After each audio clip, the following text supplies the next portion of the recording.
2024 में प्रधानमंत्री नरेंद्र मोदी पीएम ना बने, इसको लेकर आज बेंगलोर में विपक्षी दलों की बैठक हो रही है। उसके काउंटर में एनडीए की बैठक है जिसमें 38 दल शामिल होंगे। कल इसका दावा बीजेपी के अध्यक्ष जेपी नड्डा ने किया था। हमारे साथ बातचीत करने के लिए केंद्रीय मंत्री पशुपति पारस।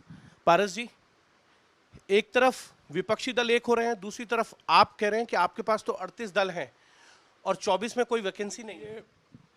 विपक्षी दल एक कहाँ हो रहा है, ये सब आप लोगों को गलतफहमी है।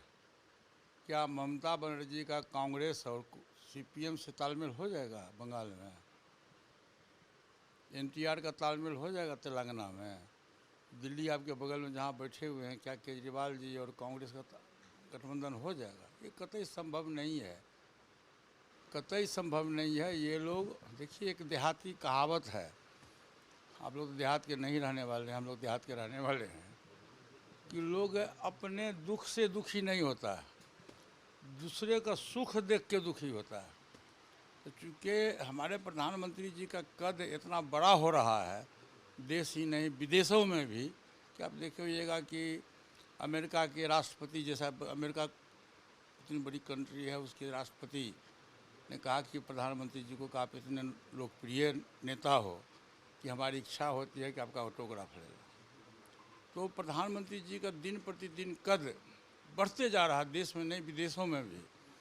तो इससे अपने देश के जो विपक्ष के लोग हैं उनको ईर्ष्या हो रही है, दूसरे को सुख देख करके ईर्ष्या हो रही है। अपना दुख से तकलीफ उनको नहीं है कि वो कहाँ है। रोज विपक्ष रोज़ टूट रहा है। शरद पवार जी की पार्टी टूट गई, 3 खंड में हो गया। आप देख लीजिए, कहीं कहीं भी देख लीजिए, पार्टी रोज़ टूट रही है। आप देख लीजिए उत्तर प्रदेश में सपा के साथ जो लोग थे वो टूट के आ रहे हैं, एनडीए गठबंधन में आ रहे हैं। तो एनडीए बड़ी पार्टी है और 2014 से लेके और आज तक देश की राजनीति में हमारे परम आदरणीय प्रधानमंत्री जी का एक अच्छा व्यवहार है, स्वभाव है, काम करने का तौर तरीका है। इससे विपक्ष को जलन हो रहा है। लेकिन नीतीश कुमार अब जो है, ये कहा जा रहा है कि वो विपक्षी दलों को जोड़ने की कमान संभालेंगे और उनको कन्वीनर बनाया जा रहा है।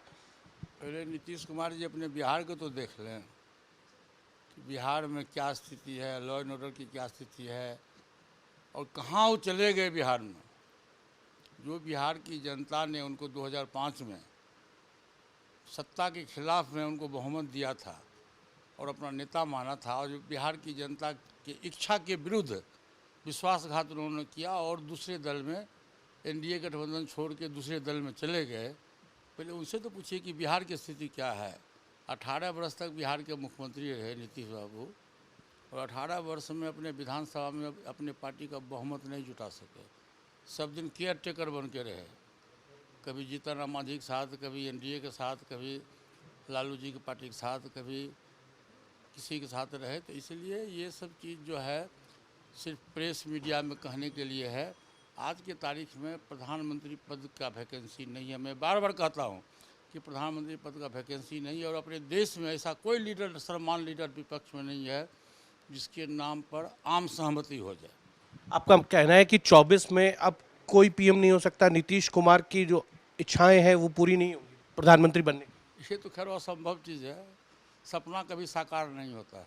सर, आज तक से आज बातचीत करते हुए चिराग पासवान ने ये कहा है कि दोनों दल एक हो जाएं, इसका फैसला चाचा को लेना है।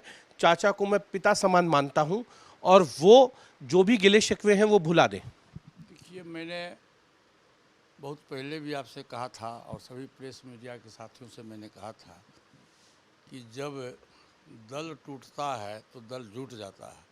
जैसे लालू जी और नीतीश जी अलग अलग हो गए थे तो दोनों फिर एक हो गए। तो दल टूटता है तो दल जुट जाता है, जब दिल टूटता है तो दिल नहीं टूटता है। बिगड़ी बात बने नहीं लाख करो किनको, रहीमन फाटे दूध को मथे न माखन होए। जब दूध फटता है तब लाख कोशिश करोगे तो मक्खन नहीं होता है। और कुछ हमारी मजबूरियां हैं, पारिवारिक बात, जिसको मैं प्रेस मीडिया में ओपन नहीं कर सकता हूं। इसलिए हमारे परिवार के लोग इस पक्ष में नहीं। वो ये कह रहे हैं कि हाजीपुर से चुनाव मैं ही लड़ूंगा और ये बात भारतीय जनता पार्टी के साथ तय भी हो गई। चुनाव लड़ने का तो कोई सवाल ही नहीं है उनका। उनको हाजीपुर से लड़ने का कौन सवाल है? जब पासवान जी जीवित थे वो कहते हमारे पिताजी के कर्मभूमि है, तो पिताजी की कर्मभूमि है। तो जब पासवान जी जीवित थे तो उस समय मैंने प्रस्ताव दिया था कि चिराग को लड़ा दीजिए हाजीपुर से। बिहार की राजनीति में है, उन्होंने कहा कि नहीं, चिराग मेरा बेटा है लेकिन उस पर मेरा विश्वास नहीं है। तुम हाजीपुर की सेवा 77 से अभी तक किए हो, तुम ही मेरा उत्तराधिकारी हो सकते हो। और उन्होंने अपने सामने मेरा नामांकन कराया, मुझको आशीर्वाद दिया, चुनाव जिता के लाया। और सबसे बड़ी बात यह है कि चिराग बाबू जमुई से 2014 से सांसद हैं। आप ही बताइए, जिस क्षेत्र की जनता 10 वर्ष तक आपको मान सम्मान दिया, आप उसके साथ विश्वासघात करके क्यों भाग रहे हो? तब तो कल हाजीपुर से भी भाग जाओगे। अब आपका कहना है कि जमुई से चिराग को हार का डर सता रहा है, इसलिए वो हाजीपुर आना चाहते हैं। ये तो दुनिया जानती है, तो मैं क्या कहूँगा, दुनिया जानती है। यदि डर नहीं सता रहा तो जमुई छोड़ का रहे हैं। कह रहे हैं विरासत मेरी है इसलिए मैं हाजीपुर से। विरासत उनकी नहीं है, विरासत उनकी नहीं है। विरासत उनकी रहती तो पासवान जी जीते जिंदगी उनको हाजीपुर से चुनाव लड़ा देते। बीजेपी ने भी कोशिश की थी सर कि आप दोनों एक हो जाएं। नित्यानंद राय पिछले सप्ताह आपसे मुलाकात किए थे, उन्होंने कहा दोनों दलों के लिए अच्छा है कि वो एक हो जाएं और एनडीए इससे और ज़्यादा मजबूत होगा। नित्यानंद राय आपसे मुलाकात करने आए थे। हाँ, नित्यानंद राय जी हमसे मिलने आए थे। वो हमारे क्षेत्र के हैं, हमारे मतदाता भी हैं और भारत सरकार के गृह राज्य मंत्री जी भी हैं। मैं उनको आदर करता हूँ। मैंने बहुत सम्मानपूर्वक मैंने उनसे बात भी की। मैं बाहर छोड़ने भी गया, वो एक अलग इशू है। लेकिन जहाँ तक दल की बात है, मैंने पहले आपको कह दिया कि जब दिल टूटता है तो दिल नहीं टूटता। सर, आज चिराग पासवान से आपकी शाम को एनडीए की बैठक में मुलाकात होगी, तो क्या आप उन्हें आशीर्वाद देना चाहेंगे? अरे मेरा बेटा भतीजा आशीर्वाद क्यों नहीं देंगे? जरूर आशीर्वाद देंगे। वो यदि आएंगे हमारे पास में, प्रणाम करेंगे, नमस्कार करेंगे, तो मैं जरूर उनको आशीर्वाद दूंगा।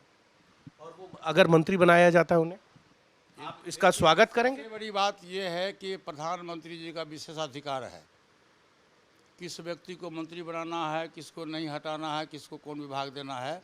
इसमें किसी दूसरे व्यक्ति की दखल दहानी नहीं होनी चाहिए और न है। प्रधानमंत्री जी का जो आदेश होगा उसका हम लोग सम्मान करेंगे। सर, एक अंतिम सवाल, क्योंकि अब आप और चिराग अलग अलग हैं। जब आप एकजुट थे तो 6 लोकसभा आपकी पार्टी को मिली थी, 1 राज्यसभा। अब आपके साथ आपको मिलाकर 5 सांसद हैं। ऐसे में आप कितनी सीटें चाहते हैं बिहार के अंदर सम्मानजनक स्थिति के लिए? कि अभी तक भाजपा के बड़े लोगों से हमारी सीट शेयरिंग पर बात नहीं हुई है।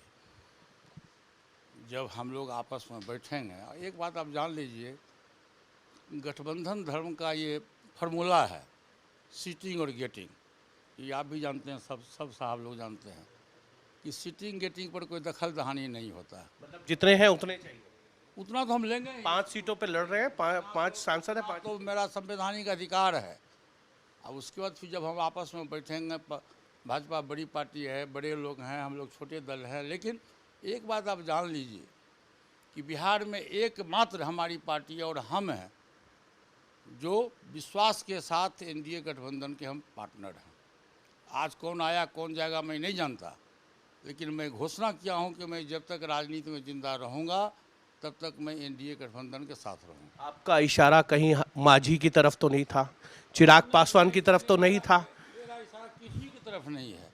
मैं अपनी बात, मौका परस्त है वो। और नो नो नो नो, आप उसको गलत नहीं मानिए। मैं अपनी बात कह रहा हूं कि 2014 से लेके आज तक एनडीए गठबंधन के हम ईमानदार पार्टनर हैं।